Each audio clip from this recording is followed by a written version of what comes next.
Es un gusto saludarles, estamos platicando con Gabriela Telles y fíjense que les voy a presentar a un doctor que ya conocía de antes. De hecho él me ayudó bastante con un hijo que se le ocurrió comer pollo crudo, así como lo escucha, y terminó con tremenda infección. Les presento al doctor Levi Lucio, al doctor Levi, y bueno, se ganó ya el corazón mío, de mi familia, la verdad que sí nos sacó de un apuro, pero mire las preguntas que le vengo a hacer. Doctor Levi, me da muchísimo gusto saludarlo. Sí. Cuando nos duele la panza, porque a muchos amanecemos con dolor de panza o nos duele durante el día la panza, ¿cuándo nos preguntamos si es algo delicado nos debe preocupar? Bueno, pues es que hay que entender que el dolor habla de una advertencia, o sea, el cuerpo se comunica con el ser humano, estamos hablando de que estamos dando mensajes, esto va mal conmigo, pero el dolor a veces también es preventivo para el cuerpo da señales muy discretas en vías de alertar al ser humano, ¿verdad? Entonces yo creo que todos nos conocemos desde nuestra niñez, nuestra vida de adolescentes, vida adulta, entonces sabemos cuando el dolor no es algo habitual. Hay gente que por su formación, por su cultura, ha aprendido a vivir con dolor, o sea, hablamos de que es gente, señoras que no quieren dar tal vez molestias, mitigan el dolor y se automedican. Entonces yo creo que vamos a escuchar a nuestro cuerpo, o sea, y cuando nuestro día a día ya es pesado, es momento de buscar ayuda. Es la forma que podemos detectar enfermedades a tiempo, o sea, estamos sujetos con el proceso de envejecimiento a 1100 cosas, entonces es importante que busquemos ayuda. Oiga, doctor, a ver, me duele el estómago, me duele el abdomen y lo primero que hago es tomar pastillas que venden en la farmacia o que venden en la tienda y que son muy fáciles, que es muy fácil adquirirlas y ya más o menos le vamos calculando al dolor. ¿Qué pasa cuando me automedico? ¿Puedo estar tapando algo que pueda ser delicado en mi salud? Totalmente. Lo que pasa es de que son medicamentos de venta libre, pero pensados en 1, 2, 3, 4 días, máximo una semana de estarlos consumiendo. Entonces el problema es que el paciente pierde la oportunidad de tener un diagnóstico y al tener un diagnóstico va a tener el tratamiento exacto y donde se trate de un caso grave, el paciente va a seguir evolucionando a lo mal y probablemente sea más complicado atenderlo, más difícil de solucionar, sobre todo nosotros que hacemos cirugía abdominal, cirugía de emergencia, nos topamos con gente que tuvo una semana sintiéndose mal, se automedicó, cayó en esta negación de decir estoy bien, 2 píldoras y la vida sigue, pero pues hay que a veces escuchar y cuando llega el punto de quiebre de los pacientes, por lo general es de que aguantaron ya los días y gracias a esos medicamentos que les permitieron seguir adelante. Oiga, a ver, hablando de eso, a veces traemos dolores y luego dices, pues me tomé esta pastilla y se me quitó el dolor. Y luego otra vez se vuelve a presentar la semana que viene y luego otra vez se me quita y dices, pues en realidad estoy bien, son como esporádicos. ¿Cuándo es que un dolor de esos que se presenta de cuando en cuando puede ser algo grave? Por ejemplo, el dolor después de comer, o sea, el dolor después de comer es un dolor digestivo. El paciente empieza a ubicar ciertos alimentos que desarrollan los síntomas. Estos son los dolores que más problemas nos van a dar. Son los dolores que pueden complicar, por ejemplo, un órgano muy delicado como lo es el páncreas. Hay dolores, por ejemplo, del intestino grueso, que el paciente tiene una historia de constipación muy larga y son emergencias cuando llegan a complicarse. Rupturas, por ejemplo, del intestino grueso, la enfermedad diverticular. Entonces, el paciente tenemos la oportunidad de cuando el cuerpo le está dando estos avisos, venga a la consulta, le hacemos estudios que ahorita son muy sofisticados. Afortunadamente, tenemos una infraestructura que nos permite en cuestión de minutos decirle al paciente qué tiene por escrito. Oiga, hablando de eso, de repente comemos o de repente en el día nos duele el lado derecho y decimos, pues es que pues duele, es así como casi le ponemos hasta dolor, el dolor de caballo. ¿Eso es normal? Sí. Bueno, es, por ejemplo, el lado derecho, ahí hay 2 órganos muy particulares que a mí en mi trabajo pues los veo muy a menudo. El principal es la vesícula biliar, por ejemplo, el dolor después de comer, a veces más molesto que grave, que va día tras día. incluso años. Y el otro, que es una verdadera emergencia, es la apendicitis aguda. Es el dolor del lado derecho, pero más abajo.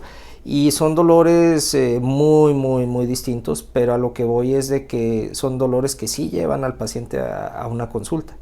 Entonces ahorita con sistemas como el ultrasonido podemos decirle al paciente de cuál se trata, y siempre ver lo mismo, o sea, cualquier dolor que saque de su entorno al paciente, que saque de la normalidad, es para ponerle atención.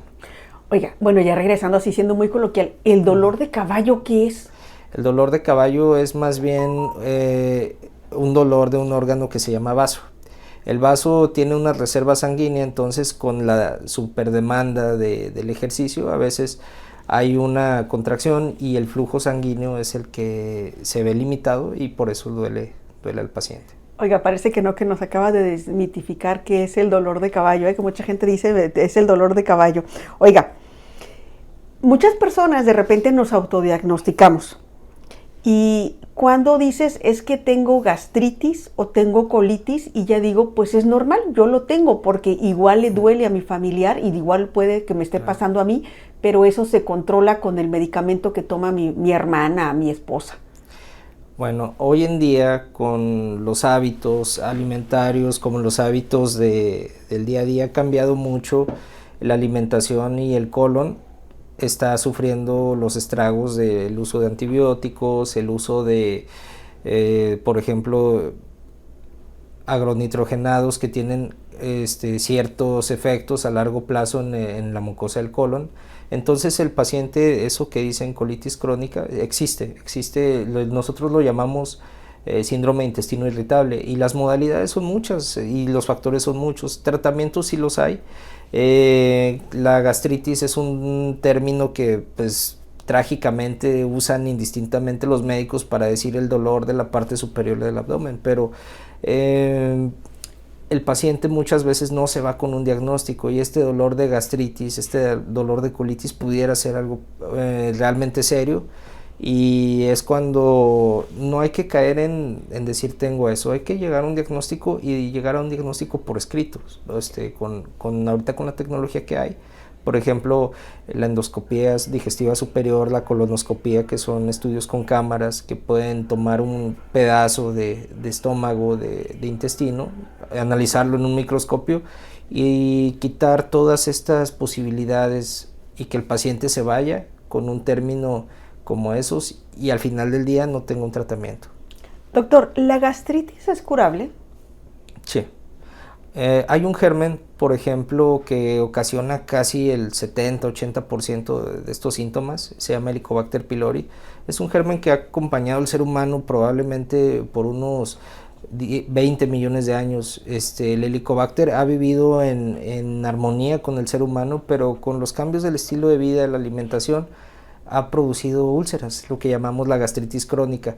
Ahorita, como todas las enfermedades infecciosas, tiene un tratamiento muy marcado, y es una enfermedad un tanto rebelde, requiere a veces un par de semanas de tratamiento, pero sí hay tratamiento para la gastritis. Hay muchos tipos de gastritis, pero la principalmente es la infecciosa, y tenemos que ofrecer. Oiga, me lleva a hacerle la pregunta de los 44,000, porque hoy como que está de moda y lo ves en las redes sociales y te platican. Tomo probióticos, los compro en la farmacia porque te los ofrecen ahí mismo cuando estás comprando medicina, o tomo yogurt. ¿Qué recomendación da? ¿O usted los recomienda? Bueno, pues es que ahora con la era de los antibióticos estamos con que nuestros gérmenes que viven en nuestro intestino y que nos acompañan a lo largo de nuestra vida están siendo atacados. Entonces el medio ambiente cambia.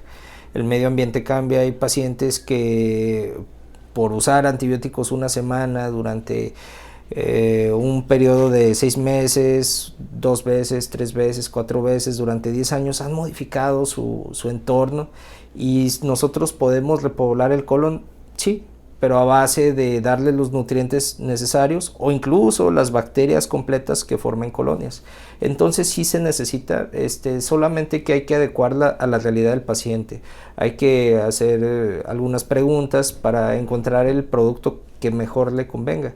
Ahorita hay simbióticos y probióticos, probióticos de venta libre que usted los adquiere en un shot de yogur, pero también tenemos medicamento como tal formado que está hecho para repoblar otra vez el intestino grueso. ¿Y qué es más efectivo? Obviamente los medicamentos que adquirimos en la farmacia pues son más efectivos porque ya hablamos de que tienen ciertos estudios, están avalados con un rigor científico más propio. Oiga, doctor, a ver, voy a entrar en algo que es, pues a lo mejor para todos nos da pena. Yo le decía, usted me atendió a uno de mis hijos que llegó súper mal, que se le ocurrió, pues al joven comer, pues pollo. Decía, pues está un poquito crudo, ¿qué puede pasar? Y terminó hospitalizado y usted me lo sacó adelante, ¿no? Sí. Diarrea y vómito, que son como esas Sí. cosas muy incómodas para platicar. ¿Cuándo una diarrea nos debe preocupar y cuándo decimos, bueno, pues a lo mejor te cayó algo mal, pero se alivia el cuerpo pronto? La gran mayoría de las diarreas son autolimitadas, es decir, el paciente pudiera tal vez un par de días y luego va a la mejoría, pero esa diarrea que produce una deshidratación como tal grave, o sea, son diarreas que requieren evaluar, porque no todas las diarreas se tratan con antibióticos, entonces una simple entrevista nos va a orientar. Hay tratamientos que se dan desde la primera consulta y sobre todo que ahora con el síndrome de intestino irritable hay pacientes que alternan con estreñimiento, alternan con diarrea y no necesariamente padecen una infección. Entonces es por eso importante entrevistarlos, preguntarles y hacer ciertos cuestionamientos muy puntuales de cómo comenzaron las cosas y hacia dónde van. Por ejemplo, ese antecedente de si hayan consumido algún alimento de esos, y nos abren el panorama y así nosotros damos una buena prescripción. Oiga, doctor, a ver, le voy a platicar, entre mujeres a lo mejor ya es otra generación, no sé si a usted le tocó, pero hay mujeres que se inducen diarrea para bajar de peso. Claro. ¿Qué le dice usted a una mujer cuando llega y reconoce que lo ha hecho por tiempo prolongado? Bueno, pues hay una consecuencia hacia eso, sobre todo desde el punto de vista del estado de hidratación. El colon está sufriendo una agresión y pues violencia genera violencia. El intestino al ser agredido, estas colitis irritativas que el paciente está fomentando, pues al final del día traen otro tipo de problemas. Acuérdense que el intestino, como decíamos, es un medio ambiente, es un ecosistema de bacterias, o sea, que viven en armonía y de repente están siendo transgredidas por el propio paciente. Entonces, no es la forma.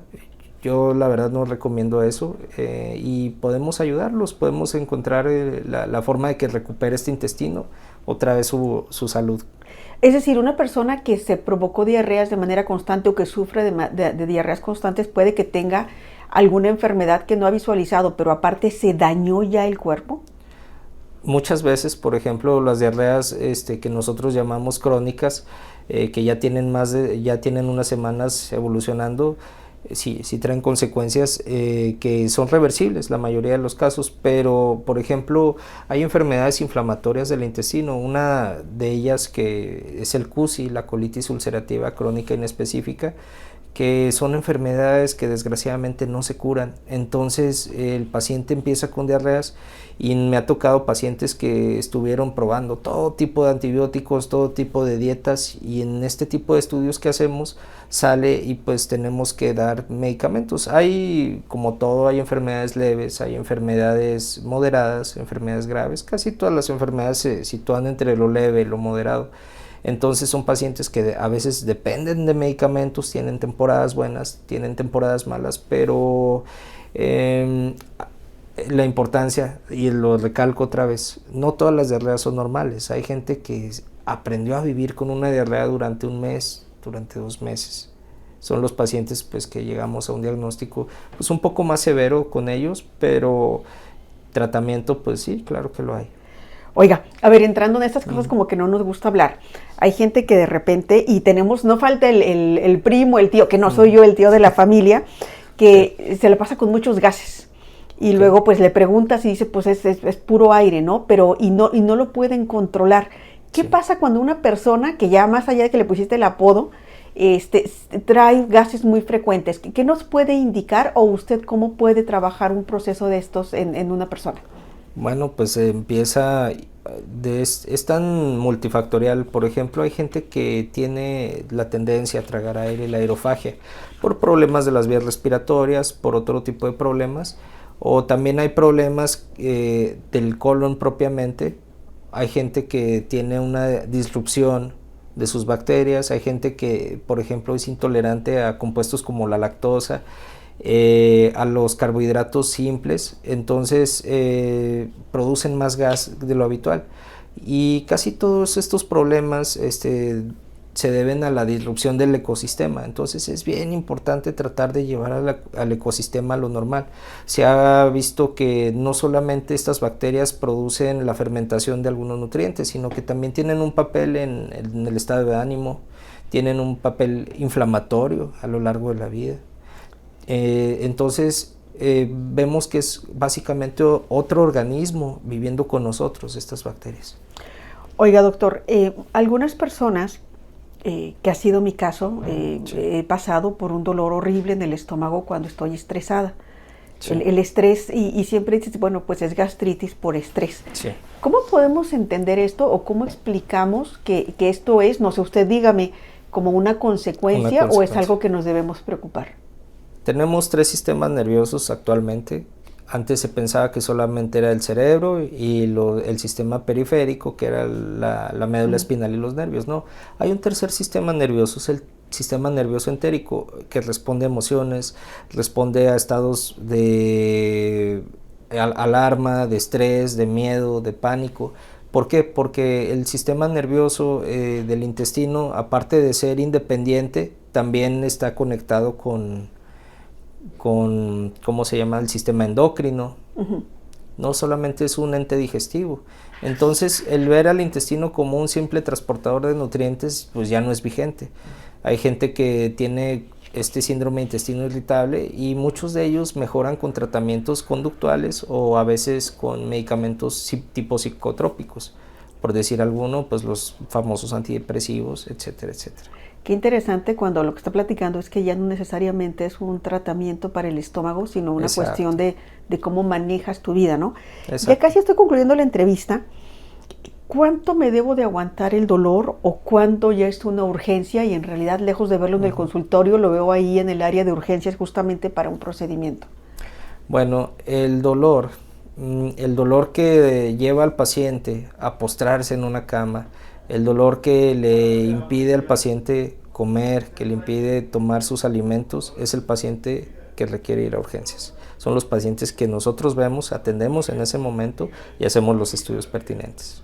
Pues a cuidarnos. Oiga, sí. Pregunta muy rápida para despejar las dudas de todo el mundo. Sí.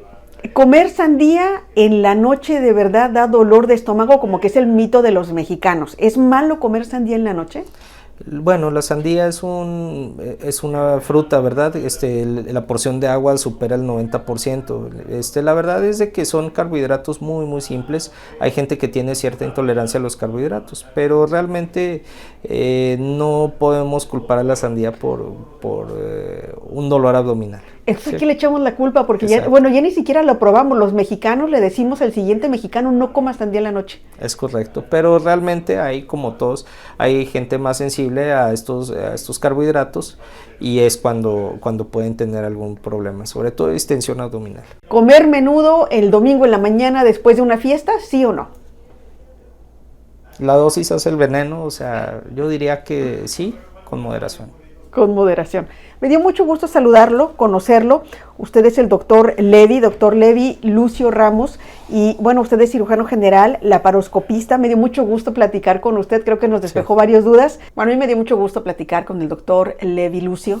Usted ya lo conoció, él es médico cirujano general y laparoscopista, y le comentaba que a mí me sacó de una urgencia con uno de mis hijos que se le ocurrió comer pollo crudo, pero así nos enteramos de los impactos que tienen varios dolores en el abdomen, e incluso nos acaba de resolver el asunto de comer sandía en la noche. Le agradezco la compañía. Hasta pronto.